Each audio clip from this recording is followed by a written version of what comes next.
शक्ति प्लाजा शहर के बीचों बीच खोला गया एक नया फैंसी शोरूम है जहां पे लेडीज़ के लिए डिफरेंट वैरायटीज़ के jewelleries, bangles, bag, nail polish और कॉस्मेटिक के वाइड रेंज कलेक्शंस अवेलेबल है। और यहाँ पे बच्चों के लिए toys and fancy items available है और यहाँ पे रेंटेड बेसिस पे गोल्ड कवर ज्वेलरीज भी दी जाती है।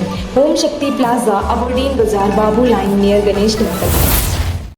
विद्युत विभाग ने स्वराज द्वीप में बिजली संकट से निपटने के लिए डिगलीपुर में स्थापित एक डीजी सेट को स्वराज द्वीप स्थानांतरित करने का निर्णय लिया है। बृहस्पतिवार को जब विभाग की ओर से डीजी सेट को स्वराज द्वीप ले जाने के लिए तैयारी की जा रही थी, तो विद्युत विभाग को स्थानीय लोगों के विरोध का सामना करना पड़ा।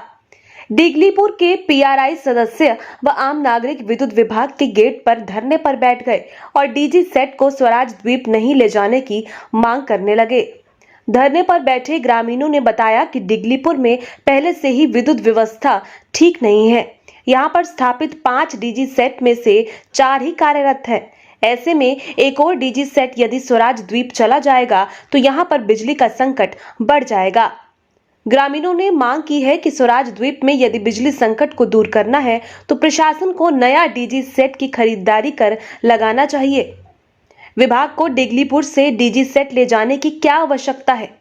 एक पीआरआई सदस्य ने बताया कि 5 दिसंबर को सहायक आयुक्त कार्यालय में पीआरआई सदस्यों के साथ बैठक की गई थी। बैठक में विद्युत विभाग से अधिकारियों ने बताया कि स्वराज द्वीप में बिजली की समस्या से निपटने के लिए डिगलीपुर से एक डीजी सेट को स्थानांतरित किया जाएगा। वह सुनने के बाद क्षेत्र के सभी पीआरआई सदस्यों ने बैठक में एक स्वर में इस निर्णय का विरोध किया। उन्होंने ऐसा कहा कि वह ऐसा नहीं होने देंगे। देर रात तक पीआरआई सदस्य व नागरिक धरने पर बैठे रहे। अधिकारियों के आश्वासन के बाद भी पीआरआई धरने से नहीं उठे। पीआरआई सदस्यों व ग्रामीणों के भारी विरोध को देखते हुए मौके पर भारी संख्या में पुलिस बल तैनात रही। अभी एक्चुअली स्पेयर में हमारे पास 2 हैं, जैसा कि उन्होंने मुझे बताया। तो अभी अंडमान की ही एक जगह में ज़रूरत पड़ रही है, वो भी अंडमान का ही हिस्सा है। तो अभी वहाँ पे तुरंत की ज़रूरत है और हम लोगों को तुरंत की ज़रूरत नहीं है इस चीज़ के लिए। और हम लोग को जब ज़रूरत पड़ेगी फरवरी एंड तक ज़रूरत पड़ेगी। फरवरी एंड तक आपको उनने भी आश्वस्त किया था, मुझे भी बताया गया है कि मैक्सिमम टू मैक्सिमम 1.5 महीने में हमारा जो भी मशीन यहाँ से जाने वाली है या तो उसका रिप्लेसमेंट या फिर वही मशीन वापस लाके वो रख देंगे यहाँ पे। तो अभी अंडमान में ही कहीं और ज़रूरत है, कोई दूसरी जगह नहीं जा रही, किसी दूसरे प्रदेश नहीं जा रही है, कहीं इधर उधर नहीं जा रही है। अंडमान में भी हम मतलब हैवलॉक में भी हमारे ही लोग रहते हैं, हमारे ही बच्चे नौकरी करते हैं। तो आप सब लोगों से मेरी यही दरख्वास्त है कि आप अभी इस चीज़ पे अपना धरना वापस ले लें, उसको जाने दें। और 1.5 महीने के अंदर पूरा पावर डिपार्टमेंट ने आश्वस्त किया है, हम भी आपको आश्वस्त कर रहे हैं कि आप वो डीजी सेट आके लगेगा। और कलपोंग में इस बार पानी का लेवल काफ़ी अच्छा है, ऐसा यही साहब ने भी मुझे बता दिया। तो ऐसी पिछली बार जैसे हुआ था कि शायद 15 फरवरी से प्रॉब्लम हुआ था, ऐसा कुछ था। 3 मार्च से शुरू प्रॉब्लम हुआ था, 3 मार्च से प्रॉब्लम हुआ था, सॉल्व हो गया। और इस बार तो हमारे पास सफिशिएंट बारिश हुई है भगवान की दया से। तो वी शुड बी एबल, कम से कम आराम से हम लोग फरवरी तक तो बिल्कुल ही सोचना ही नहीं है हमारे पास हमको, जितनी उतना हमें सप्लाई मिल सकती है। तो अप्रॉक्सीमेटली 3 महीने हमारे पास हैं और वो 1.5 महीने के लिए बोल रहे हैं। तो वही मेरी दरख्वास्त है आप लोगों से कि अभी इस चीज़ को, क्योंकि हमारे ही अंडमान के एक हिस्से को ज़रूरत है, तो हम लोग उसको अलाउ करें। सर, सुबह से हमारा जो धरना है 9 बजे से शुरू हुआ है। आप बीच में मुझे फ़ोन किया था, हम लोग यही उम्मीद में बैठे थे कि नॉर्थ एंड मिडिल अंडमान का जो एडमिनिस्ट्रेटिव है डीसी साहब है वो यहाँ पर आए और हमें वो एक लिखित में दे कि एश्योरेंस दे कि 1.5 महीने का अंदर में हमारा जो जनरेटर जा रहा है, एसएफ लेके जा रहा है, और नया जनरेटर जो है हमें डिगलीपुर में दे देंगे। तो हमारा संगठन से लगातार बात हो रहा है, क्योंकि हम भारतीय जनता पार्टी का मतलब जो झंडे के नीचे हम धरना डाल रहे हैं। तो उनसे जब मेरा बात हुआ है, उन्होंने मुझे एश्योरेंस किया है कि एसी साहब जाएंगे, आपको रिटर्न दे देगा। लेकिन मैंने नहीं माना था। बाद में मेरा जो पार्टी का प्रेसिडेंट है अजय वैदिकी जी, उन्होंने मुझे रिक्वेस्ट किया। हमारा अंडमान निकोबार का महामंत्री विवेक धक्कड़ जी, उन्होंने मुझे रिक्वेस्ट किया।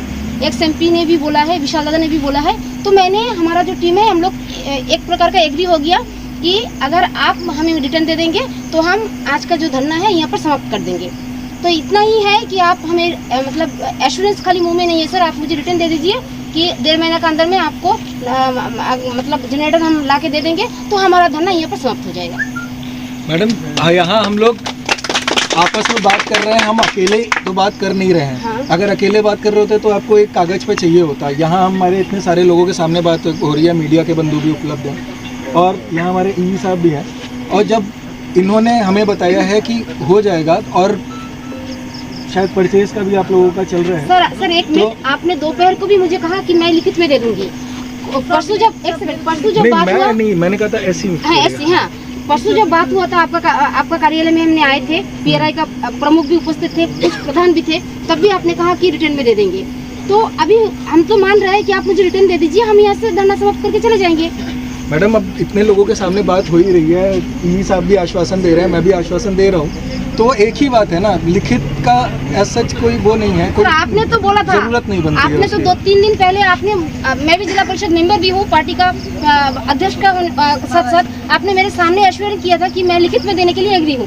तो वही चीज है, मैंने ये नहीं कहा था, मैंने डिपार्टमेंट की बात करी थी। हाँ, तो दोपहर को भी आपने वही कहा कि डिपार्टमेंट लिखित दे दे, तो मुझे लिखित दे दे, हम अपना धरना को यहाँ पर समाप्त कर देंगे। सर आप लोग जब श्योर है कि 1.5 महीने के अंदर रिटर्न आप लोग कर देंगे डीजी सर को, तो आप लोग लिखित में देने से कोई प्रॉब्लम लिखित में दे दीजिए सर, हम यहाँ से अपना धरना को समाप्त आप लोग करके श्योर है कि 1.5 महीने में रिटर्न हो जाएंगे। और मेरा जो महामंत्री है उन्होंने मुझे कहा कि लिखित में देंगे, तो आप मुझे लिखित में दे दीजिए। मेरा अभी भी उनसे बात हुआ है कि आप मुझे लिखित में देंगे। पहले हमने डिमांड किया था डीसी सर का, ठीक है डीसी सर नहीं आ रहा है, मेरा प्रेसिडेंट जो है उन्होंने बोला है कि मतलब एसी सर ही जो शॉर्ट आउट करेंगे वो आपको लिखित में देंगे। मैंने उनका भी मान लिया, अपना महामंत्री का भी मान लिया, तो आप मुझे लिखित में दे दीजिए। मैं लिखित का से कोई वो नहीं बनता ना, उसका कोई सेंस नहीं बनता। आपने ही दोपहर को मुझे कहा था, आपने ही कहा था। मैंने ये नहीं बोला था कि रेवेन्यू डिपार्टमेंट एसी या डीसी का मैंने बात बिल्कुल नहीं किया। आपने बोला था सुपरिटेंडेंट ऑफ इंजीनियर। हाँ मैंने ऐसी बोला। हाँ मैं बोला था उस दिन भी आपने बोला था superintendent of engineer. Superintendent engineer कुछ तो लिखित दीजिए हमें, नहीं तो हम कैसे यहाँ से धरना को विड्रॉ करेंगे। ऐसे आप मुंह में बोलेंगे सर, हम कैसे विड्रॉ करेंगे। आप दोपहर को भी मुझे कमिटमेंट किया था लिखित में देंगे, आपने परसों भी 2 दिन पहले भी आपने कमिटमेंट किया था। नहीं 2 दिन पहले भी पीआरआई के साथ में आपका मीटिंग हुआ था, एसएचओ सर भी वहाँ पर उपस्थित थे, आपने खुद बोला था सबके सामने, शायद आपका फुटेज में भी है कि आप लिखित में देंगे, तो आप मुझे लिखित में दीजिए, हम यहाँ पर धरना समाप्त करके चले जाएंगे। मैडम काम होना इम्पोर्टेंट है ना, काम आपका हो जाएगा। आप भी बात से मुंह मोड़ रहे हैं, क्योंकि आपने खुद कमिटमेंट किया था। मैंने ये नहीं कहा था कि मैंने कभी भी आपसे कमिटमेंट नहीं किया कि मैं लिख के दूंगा। को देने दीजिए लिखित में मुझे। नहीं आपको सुपरिटेंडेंट इंजीनियर लिख के दीजिए, जो बात आपने पीआरआई के साथ में बोला था, नहीं जो बात आपने पीआरआई को बोला था, जो बात आपने दोपहर को मुझे बोला था आप लिखित में देंगे, और मुझे लिखित में दे दीजिए, हम यहाँ से धरना एकदम पीसफुली समाप्त करके चले जाएंगे। सर आपका देने में क्या हर्जी है, आप जब बोल रहे हैं 1.5 महीने के अंदर आ ही जाएगा, तो आप एक लिखित देने में आपका कोई एतराज होना ही नहीं। सर सुनिए, आपने जैसे बोला, मैं national executive member party Yuva Morcha से, मैं ये बोलना चाहूँगी, जैसे आपने भी बोला हमने सुना है, पहली बात तो ये सुबह से चल रहा है, आपने एक बार भी जरूरी नहीं सोचा हमारे बीच आने का, ये पहली बात है मेरा। दूसरा बात क्योंकि आप ये डिगलीपुर का हेड ऑफ द डिपार्टमेंट है, तो आपके ऊपर मुझे लगता है सुबह एक बार आना चाहिए था यहाँ पे। और दूसरी बात ये है कि अभी आप देखिए, आप ये मुझे बोल रहे हैं सिर्फ कि नहीं ठीक है हम एश्योर कर लेंगे, पर क्या पता सर कल आप ट्रांसफ़र हो जाए, कोई और आएगा तो फिर वो क्या एश्योर देगा कि नहीं कि ज़िंदगी भर हम लोग, आज आपने बहुत अच्छा बात बोला, सही बात है, हम भारत में रहते हैं, हमारे लिए हैवलॉक डिगलीपुर सब एक है, पर हैवलॉक में अगर जनता को ज़रूरत है अगर करंट का, जनरेटर का, क्या हमारे बच्चे को अंडमान से जुड़ी सभी छोटी बड़ी खबरें देखने के लिए हमारे अपने न्यूज़ आज तक यूट्यूब चैनल को सब्सक्राइब करें और बेल आइकॉन प्रेस करना ना भूलें। हमारा अपना न्यूज़ आज तक, अब सच देखेगा अंडमान।